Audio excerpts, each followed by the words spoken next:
15 सितंबर 2023 की बातें हैं। एक दरोगा होती है, लड़की दरोगा होती है, अपने ही थाना इंचार्ज के सामने खड़ी होती है और उसकी आंखों से आंसू निकलने लगते हैं। थानाधिकारी पूछता है कि बात क्या है, तो वो रोने लगती है।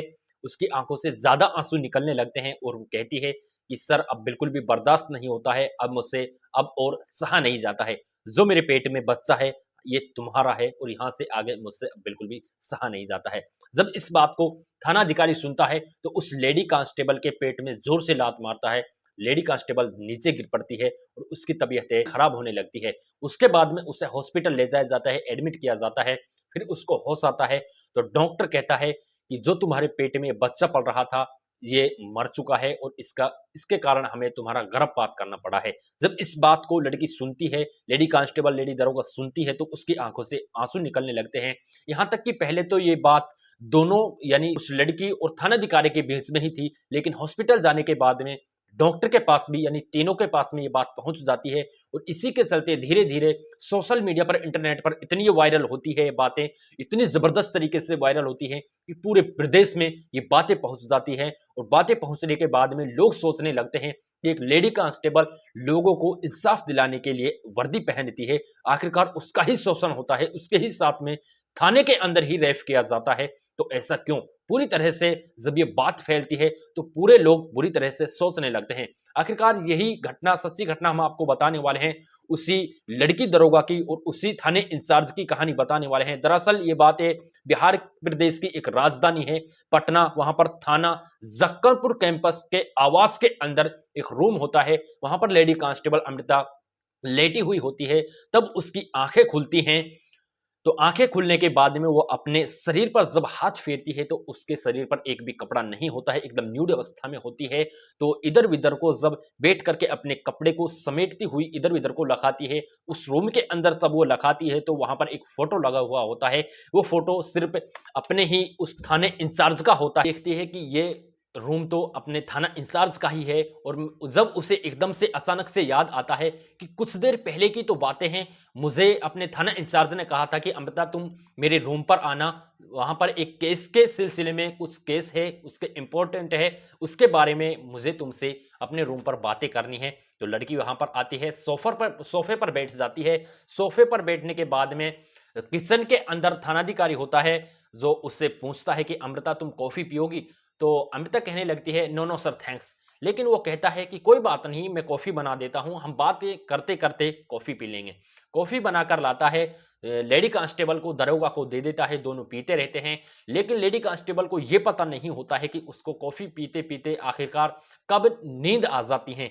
लेकिन जब नींद आने के बाद में उसकी आंखें खुलती हैं, उसको होश आता है, तो एकदम न्यूड अवस्था में होती है, उसके शरीर पर एक भी कपड़ा नहीं होता है। तो इसी के चलते हुए जब उसकी आंखें खुलती हैं तो जो थानाधिकारी होता है वो उसकी एकदम से आवाज आती है कि अमृता तुम बिना कपड़ों के बहुत ही सुंदर लगती हो, बहुत अच्छी लगती हो। लेकिन जब उसको कहता है कि तुम्हें यकीन नहीं आता है तो तुम खुद ही देख लो। जब उसके सामने वो जो उसके अश्लील वीडियो होते हैं, न्यूड अवस्था के वीडियो होते हैं, फोटो होते हैं, अमृता को दिखाने लगता है, तो वो लड़की होती है जो दरोगा होती है एकदम से रोने लगती है। उसकी आंखों से आंसू आने लगते हैं, गिड़गिड़ाने लगती है कि सर तुमने ये क्या कर दिया है। तो इसी तरह से रोती है, उसके पैरों में पड़ती है, उसके सामने गिड़गिड़ाती है। लेकिन वो नहीं मानता है। वो कहता है कि जैसा जैसा मैं कहता हूं तो वैसा ही करो, वरना जो तुम्हारे न्यूड वीडियो हैं, तुम्हारे फोटो हैं, तुम्हारे हस्बैंड को सेंड कर दूंगा और पूरे इंटरनेट पर इसको वायरल कर दूंगा, सोशल मीडिया पर इन्हें वायरल कर दूंगा। तो दोस्तों इसी के चलते जब वो लेडी दरोगा कहती है कि सर आप मेरी शादीशुदा जिंदगी में ऐसे इस तरह से जो है कि परेशानी मुझे मुशक्कत में न डालें, मुझे इस तरह से परेशानी में न डालें, और मेरे आखिरकार बच्चे हैं, मेरे परिवार है, वो इसकी इसको फिक्र खाई जाती है। वो कहता है कि अगर तुमने किसी को ये बात बताई और किसी भी तरह का जो है कि गलती करने की कोशिश की तो वायरल कर दूंगा और तुम्हारी जो नौकरी है मैं इसे भी जो है कि पूरी तरह से तबाह और बर्बाद कर दूंगा। जो तुम जानती नहीं हो, मुझे इस थाने के अंदर रेगुलरली 3 साल हो चुके हैं, मेरा यहां से ट्रांसफर करने वाला भी कोई नहीं है और मेरी ऊपर तक जान पहचाने हैं। तुम्हारी भी वर्दी जो है कि तुम्हें अपनी वर्दी से हाथ धोना पड़ेगा। तो इसी के चलते वो लेडी कांस्टेबल सोचती है कि चलो कोई बात नहीं, ये तो वो सोचती है कि ये आखिरी दिन है, लेकिन वो चली जाती है। जाने के बाद में जब भी उस थानाधिकारी को अपना मन करता था तो उस लड़की को जो दरोगा होती है किसी न किसी बहाने से उसको फिर बुला लेता है। बुलाने के बाद में अपनी मनमानी करता है, उसका रेप करता है, न्यूड अवस्था में उसको करके जो है कि पूरी तरह से अपनी हवस को मिटाता है। लेकिन यहीं तक ये बातें चलती रहती है। फिर एक दिन ऐसा आ जाता है कि लेडी कांस्टेबल होती है, थानाधिकारी के पास में जाती है, कहती है कि सर, मेरे जो पेट में बच्चा है ये तुम्हारा है। इस बात को थानाधिकारी सुनता है तो उसके पेट में जोर से लात मारता है, वो गिर पड़ती है। लेकिन 2-3 महीने तक इस बात को भी गुजर जाते हैं, इसके बाद में कुछ नहीं होता है। 2-3 महीने बाद में थानाधिकारी थाने के अंदर होता है, लेडी कांस्टेबल भी थाने के अंदर होती है।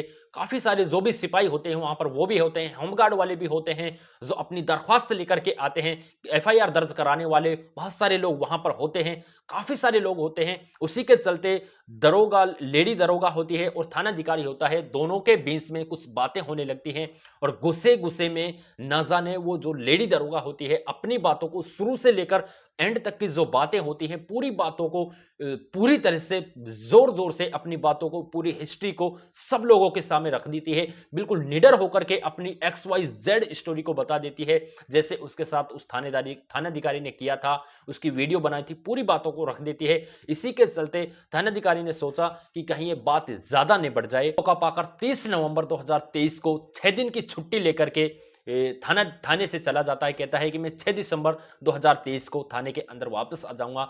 लेकिन थानाधिकारी होता है वो वापस थाने के अंदर नहीं आता है, काफी दिन तक गायब रहता है। लेडी कांस्टेबल होती है, दरोगा होती है, वो भी गायब रहती है। 15 जनवरी 2024 हो जाती है, थानाधिकारी उस थाने के अंदर वापस नहीं आता है और थानाधिकारी जो लेडी दरोगा होती है वो भी थाने के अंदर वापस नहीं आती है। लेकिन 15 जनवरी 2024 तक वो थानाधिकारी भी थाने के अंदर नहीं आता है। तो उसके बाद में जो लेडी दरोगा होती है अपने पति और अपने एक रिश्तेदार के साथ में जाकर के पटना पुलिस मुख्यालय के अंदर पहुंच जाती है और वहां पर जो आप बीती होती है पूरी तरह से वहां पर बताती है, खुल के एक एक बात को वहां पर बताने की कोशिश करती है। उसके बाद में जब उसकी बात को सुना जाता है, इस बात को सुनते हैं तो उच्च अधिकारी होते हैं वो एकदम से हक्के बक्के रह जाते हैं, आखिरकार ये हो ही कैसे सकता है। इस बात को सुनने के बाद में SC/ST थाने के अंदर इसकी FIR को दर्ज किया जाता है और ASP और SP दोनों इस जांच में जुट जाते हैं, पूरी तरह से इसकी इंक्वायरी करने लगते हैं। बात के चलते कहीं ये बात ज्यादा न बढ़ जाए, जो ये थानाधिकारी इस थाने के अंदर होता है, जक्कनपुर थाने के अंदर, इसका तबादला पटना के एक शहरसा इलाके में एक शहर में कर दिया जाता है। बताया यह भी जा रहा है कि जब इस थानाधिकारी से मीडिया कर्मियों ने कांटेक्ट करने की कोशिश की, फोन पर बात करने की कोशिश की, तो वो फोन को डिस्कनेक्ट कर देता है, फोन को काट दिया है और उसके बाद में उसने अपने फोन को स्विच ऑफ कर लिया है, उसने अपने फोन को बंद कर लिया है। लेकिन इस बात के चलते ASP सदर स्वीटी सहरावत व SP भरत सोनी पूरी तरह से इस जांच कर रहे हैं, इसकी प्रकरण की पूरी तरह से जांच करने में जुटे हुए हैं। उनका कहना है कि कम समय में बहुत जल्दी हम इसकी एक एक बात को परखेंगे, सोचेंगे, समझेंगे और इसके बाद में इसे कोर्ट में पेश करेंगे। इस बात को कोर्ट में पेश करने के बाद में कोर्ट का जो फैसला आता है, जो दोषी पाया जाता है उसकी पूरी तरह से उसको कठोर तरीके से सजा दी जाएगी। लेकिन आखिरकार जो भी हुआ है बहुत ही गलत हुआ है, ऐसा नहीं होना चाहिए। जिस तरह से लेडी दरोगा ने बात बताई है, लगता है कि पूरी तरह से यह घटना सच्चे है और सच्चा ही उसने बताई है, ऐसा नहीं होना चाहिए था। और इसी के चलते जो थानाधिकारी होता है उसने अपने उच्च पद का होने का पूरी तरह से फायदा उठाया है और ऐसा उसे भी नहीं करना चाहिए था। लेकिन इसका पूरी तरह से खुलासा पुलिस की जांच के बाद ही चलेगा। लेकिन जो भी हुआ है इस लेडी कांस्टेबल के साथ में गलत ही हुआ है। दोस्तों, इस घटनाक्रम का सुनाने का उद्देश्य किसी की भावनाओं को ठेस पहुंचाना नहीं है, बल्कि आप लोगों को सभी को सचेत और जागरूक करना है। लेकिन इस घटनाक्रम में सबसे अहम बात यह है कि अगर किसी के भी साथ में ऐसी घटना होती है, किसी के साथ में भी होती है, तो उसको पहली ही बार में इस बात को पूरी तरह से सबके सामने बता देना चाहिए, उसके खिलाफ कंप्लेंट कर देनी चाहिए। लेकिन अगर आप लोगों ने नहीं बताई तो आपके साथ में लगातार यह काम किया जाएगा और ना जाने कब तक आपके साथ में किया जाएगा और आपके साथ में लास्ट में क्या हो सकता है। तो दोस्तों, आपका इस कहानी को सुनकर के आप क्या कहना चाहते हैं कमेंट बॉक्स में जरूर बताएं। इस वीडियो को हो सके जितना शेयर करें।